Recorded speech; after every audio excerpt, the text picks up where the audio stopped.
Sheen Lac Specialty Coatings, always shining. Sheen Lac. Taste the Milky Mist ice cream. மாணவர்களின் சாதனைகளை போற்றும் SNS institutions Kovai. இவங்கெல்லாம் எங்கே வாழ போகிறாங்க, இதெல்லாம் எத்தனை நாளுக்கு அப்படின்னு சொன்னவங்களாம் நிறைய பேர் இருக்காங்க. பெருசாக எல்லாரும் பண்ணுறதுதான், எத்தனை நாள்னு தெரியலையே அப்படின்லாம் சொல்லுவாங்க. இன்னும் பாப்பா இல்லையா அப்படின்னு சொல்லி எதுனா ஒன்று கேட்பாங்க. இதனாலே எங்கள் 2 பேருக்கு சண்டை வரும்.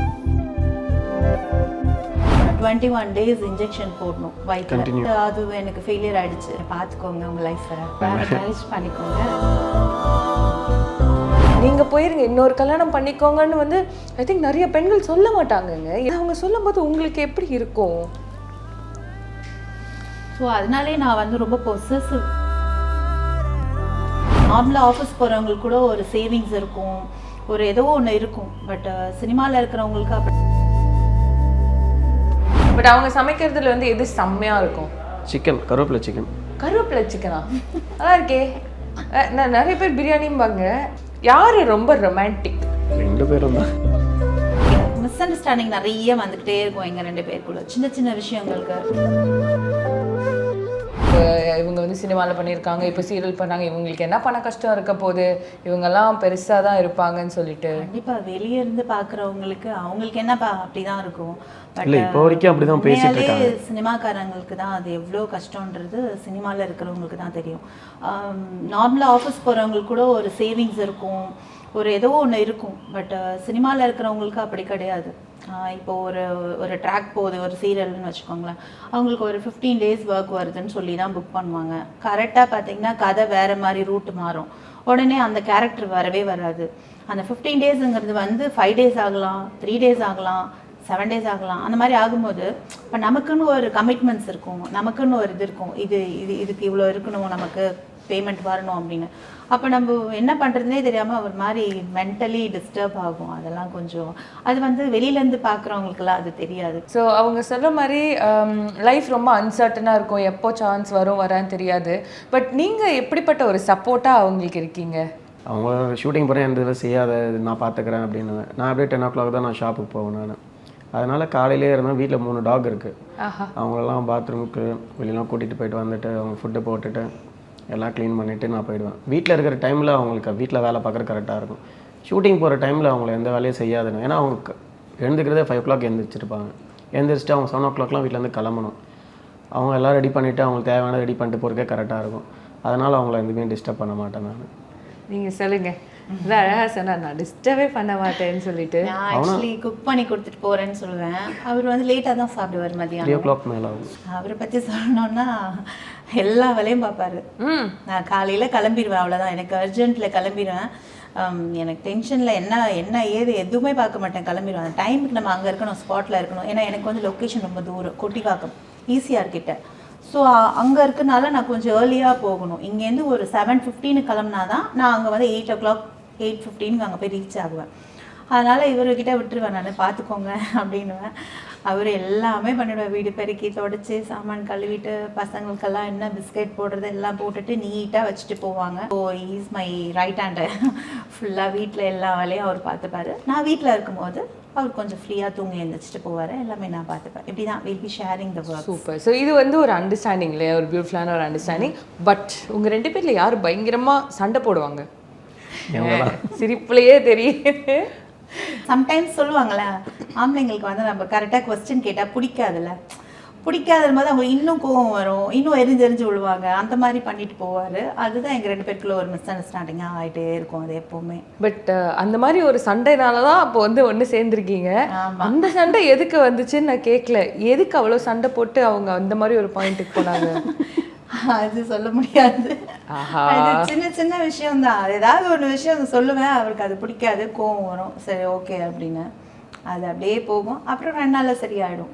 பட் அவர் கொஞ்சம் சைலண்டாக இருப்பார், பேச மாட்டார். பட் நான் தான் போய் பேசுவேன். இப்போ நிறைய பேர் வந்து என்ன சொல்கிறது, இப்போ செகண்ட் மேரேஜ் வந்து ஒரு விஷயமா எடுத்துக்கிறது இல்லை. இட்ஸ் ஜஸ்ட் அது ஒரு லைஃப்பில் ஒரு பார்ட்டாக வந்து கடந்து போயிடுறாங்க இல்லையா.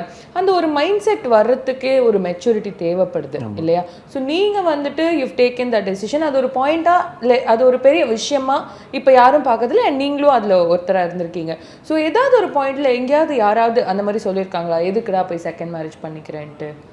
அந்த மாதிரி கேட்டிருக்காங்க. நான் கேட்கும்போது அவங்க அவ்வளோ பேசினாலும் நான் 2 வார்த்தை பதில் சொல்லிட்டு போயிட்டே இருப்பேன். எனக்கு பிடிச்சிருக்கு, கல்யாணம் பண்ணியிருக்கேன் அவ்வளோதான் அப்படின்னு சொல்லிட்டு நான் போயிட்டே இருப்பேன். பாப்பாவுக்கு ட்ரீட்மெண்ட் பற்றி கேட்பாங்க, மேரேஜ் ஆகிடுச்சு, இன்னும் பாப்பா இல்லையா அப்படின்னு சொல்லி எதுனா ஒன்று கேட்பாங்க. அதிகமாக நான் அதெல்லாம் கண்டுக்கிறதே கிடையாது. நான் என்னோடய லைஃப் ஸ்டைல் என்னவோ நான் அதை பார்த்துக்கிட்டு நான் போயிட்டுருப்பேன். என் வீடே என்னோடய ஷாப்பு 2வது மட்டும்தான். ஃப்ரீயாக இருக்க டைமில் அம்மா அப்பாவை பார்த்துட்டு வந்துடுவோம், அவ்வளோதான். வேறு எங்கேயும் போக மாட்டோம். நீங்கள் அதை டேக்கிள் பண்ணிடுறீங்க. நீங்கள் அந்த மாதிரி கேள்விகள் பெண்களை எஸ்பெஷலி ஹர்ட் ரொம்ப பண்ணுவோம்னு சொல்லுவாங்க. பெயின்ஃபுல்லாக இருக்கும். எனக்கு என்னோட பெயினை விட இவர் ஹர்ட் பண்ணுறோமே அப்படின்றது தான்.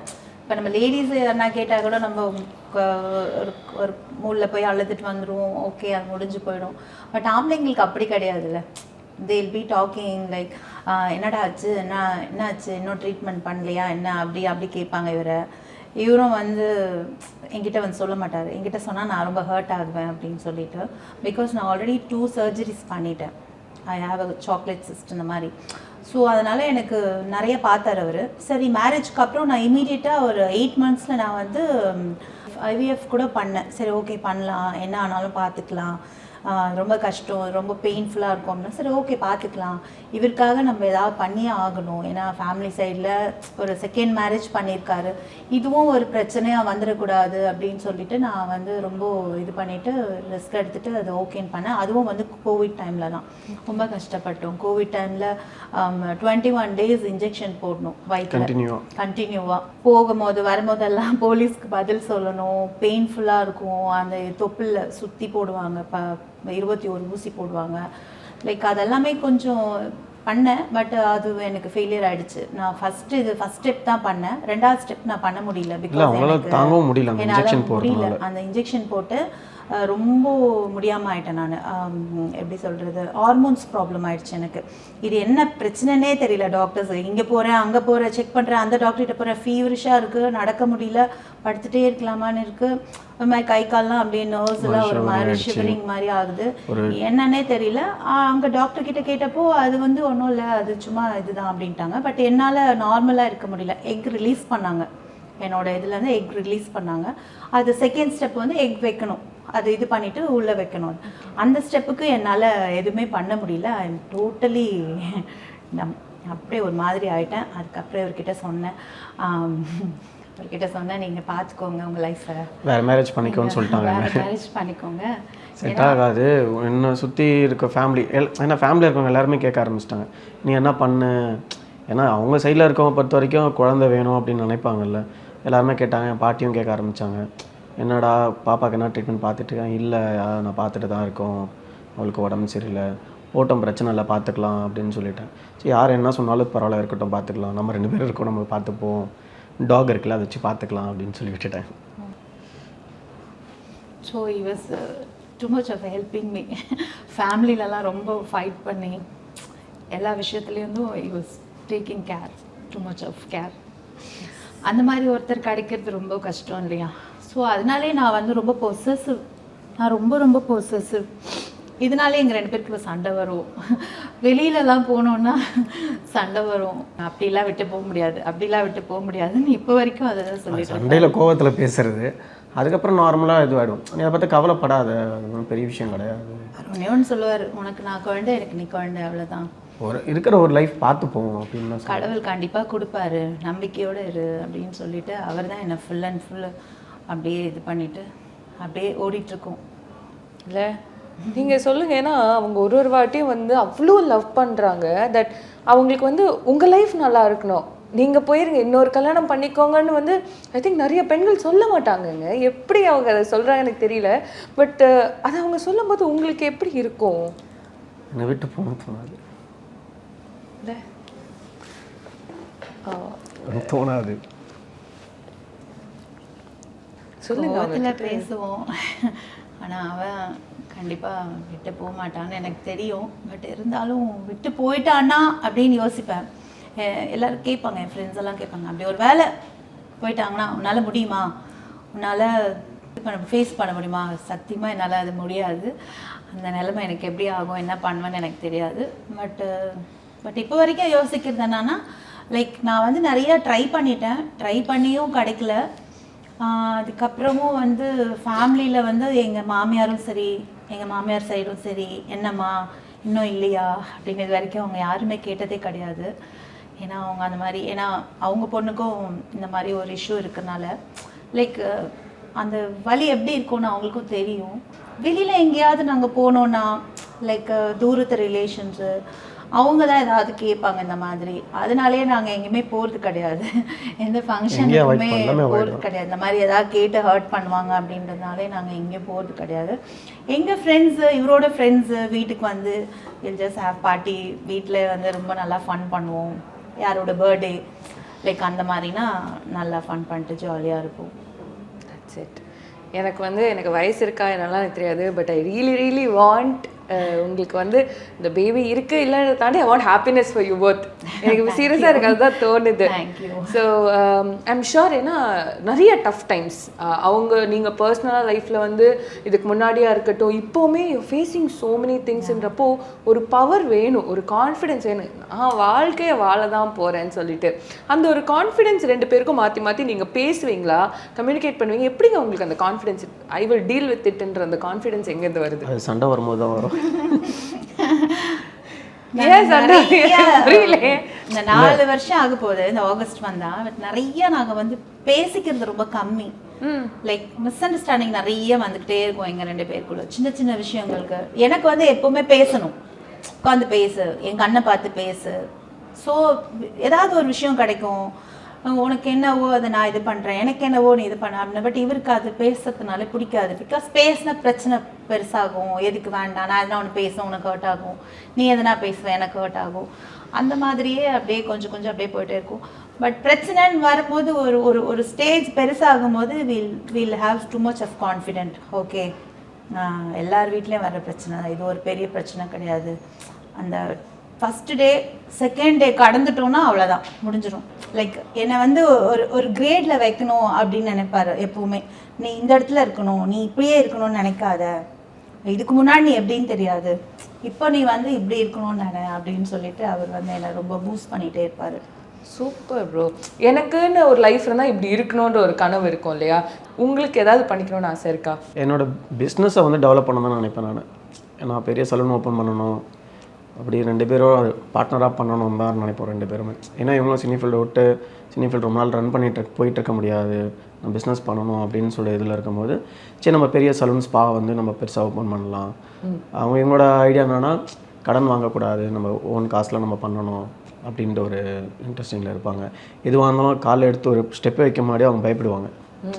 ஏன்னா அகலக்காலை வைக்கக்கூடாது, பிரச்சனையாயிடும் அப்படின்னு சொல்லிட்டு சரி எதுவுமே பார்க்க முடியாது, எதிர்பார்த்து வரும்னு நினச்சிட்டு இருந்தால் ஒன்றும் பண்ண முடியாது, நம்ம போவோம் பார்த்துக்கலாம், இதுவாக இருந்தாலும் கான்ஃபிடெண்ட்டாக பார்த்துக்கலான்னு சொல்லிட்டு தான். இன்னொன்று நீ முன்னாடி போனால் தான் அதுக்கடுத்து நம்ம பின்னாடி நம்மளுக்கு எதுக்காக எதுனா ஒரு விஷயம் நம்மளுக்கு தேடி வரும் அப்படின்னு சொல்லிட்டு தான் ஒன் பையாக இது பண்ணாது. அதுக்காக தான் அந்த காரும் வாங்க சொன்னேன், அந்த ஐஃபோனும் வாங்க, ஆசைப்பட்ட பொருள் வாங்கு பார்த்துக்கலாம் அப்படின்னு சொல்லிட்டு அதை வாங்க வச்சுது. அடுத்தது பிஸ்னஸ் பார்ப்போம், வீடு கூட அப்புறம் பார்த்துக்கலாம், பிஸ்னஸ் பண்ணிவிட்டு அதுக்கப்புறம் நம்ம என்ன நமக்கு இன்கம் வருதோ அதுக்கேற்ற மாதிரி நம்ம பார்த்துக்கலாம் அப்படின்னு சொல்லிட்டு ஒரு ஐடியாவோட. Beautiful compatibility. நம்ம வந்து ஜென்ரலாகவே கப்புள்ஸ் கிட்ட இந்த கொஷின்ஸ்லாம் கேட்போம். ஸோ யார் என்ன அப்படின்ற ஒரு கொஷின் தான் ரெடி ஆகிக்கோங்க. யார் வந்து பெஸ்ட் குக், பயங்கரமாக சமைக்கிறது யார் 2 பேரில்? நீங்கள் தான். அவர் சமைக்க மாட்டாரா? சமைப்பாரு, யூடியூப் பார்த்தா சமைப்பார். பட் அவங்க சமைக்கிறதுல வந்து எது செம்மையாக இருக்கும்? சிக்கன், கருவேப்பிலை சிக்கனா? நல்லா இருக்கே. நான் நிறைய பேர் பிரியாணிம்பாங்க, கருவேப்பிலை சிக்கன் என்னோட ஃபேவரட் அதுதான். யார் பயங்கர டாக்கட்டிவ் பேசிகிட்டே இருப்பாங்க? நேரம் நீங்க பேச நான் அமைதியாக தான் இருப்பேனே நான். இது வந்து கேமரா முன்னாடி பேச ஆரம்பிச்சாருன்னா ஃப்ரெண்ட்ஸோட அப்பா அதுல ரத்தம் வரும். யாரு ரொம்ப ரொமான்டிக்? 2 பேரும் தான். 2 பேருமே தான். அதனால தான் ஆன்சர் வரல. யார் டக்கு நிறைய ஐ லவ் யூ யார் சொல்லுவாங்க? யார் வந்து நிறைய சர்ப்ரைஸ் பண்ணுவீங்க? லைக் யார் கிஃப்ட் பண்ணுறது, டக்குன்னு சர்ப்ரைஸ் பண்ணுறது? யார் வந்து ஃபோன் அடிக்ட், எப்போவுமே ஃபோன்லேயே இருக்கிறது யார்? வேலையிலேருந்து வருவார், சாப்பிடுவார், ஃபோன் எடுத்துப்பார், ஃபோன் நோண்டுற தூக்கம் வர வரைக்கும் நோண்டிக்கிட்டே இருப்பார், தூக்கம் வந்தோன்னா ஃபோன் ஆஃப் பண்ணிட்டு தூங்கிடுவார். ஸோ எனக்கு அது ஒரு மாதிரி ஹர்ட்டிங்காகவே இருக்கும். சொல்லுவேன் நீ எப்போ பார்த்தாலும் ஃபோன் பேசிட்டு இருக்க, இல்லைனா ஃபோன் எடுத்து பார்த்துட்டே இருக்கீங்க, கொஞ்சம் அப்படி இப்படி சொல்லி அது ஓரளவுக்கு இப்போ அது கொஞ்ச நாள் போகும், அதை அப்படியே நான் ஸ்டாப் பண்ணிவிடுவேன் அந்த அப்படியே விஷயத்தை. ஸ்டாப் பண்ணிட்டாரு. பட் உங்கள் 2 பேரில் யார் பயங்கர இமோஷ்னல்? நானும் தான். ஆனால் ஜென்ஸ் இப்படி இருப்பாங்களான்னும் போது இவரும் பயங்கர இமோஷ்னல் தான். அவனால் வலி தாங்க முடியாது. எனக்கு அது தாங்கி தாங்கி பழகிடுச்சு. பட் நம்ம கண்ணீராக அதை எடுத்துடுறோம். பட் ஆம்பளைங்க அப்படி கிடையாது.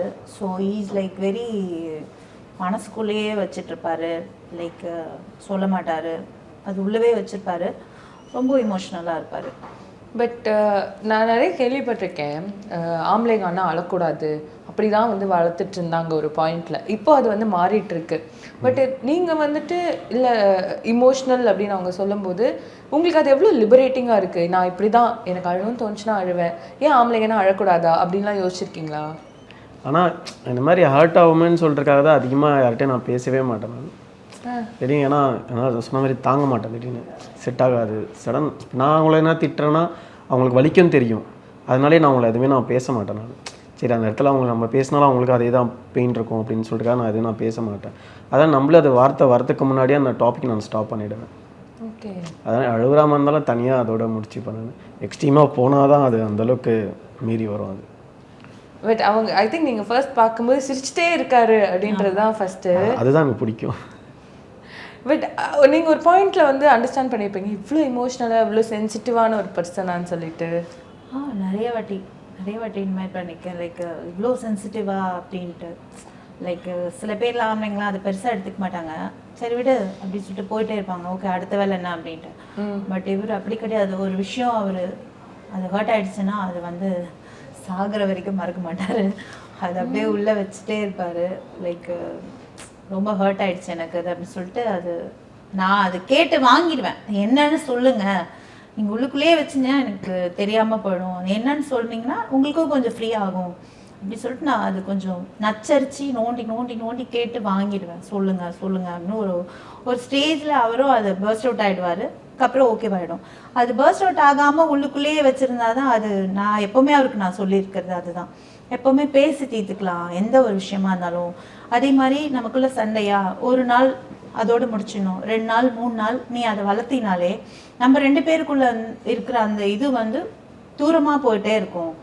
ஒரு ஸ்டேஜ்க்கு அப்புறம் நான் என்ன நினைப்பேன், போடா உனக்கு என்ன தோகும், சரி ஓகே போ அப்படின்ட்டு இப்படியே போயிட்டே இருக்குமே தவிர அது வந்து நடுவில் யாராவது 3rd person வருவாங்க.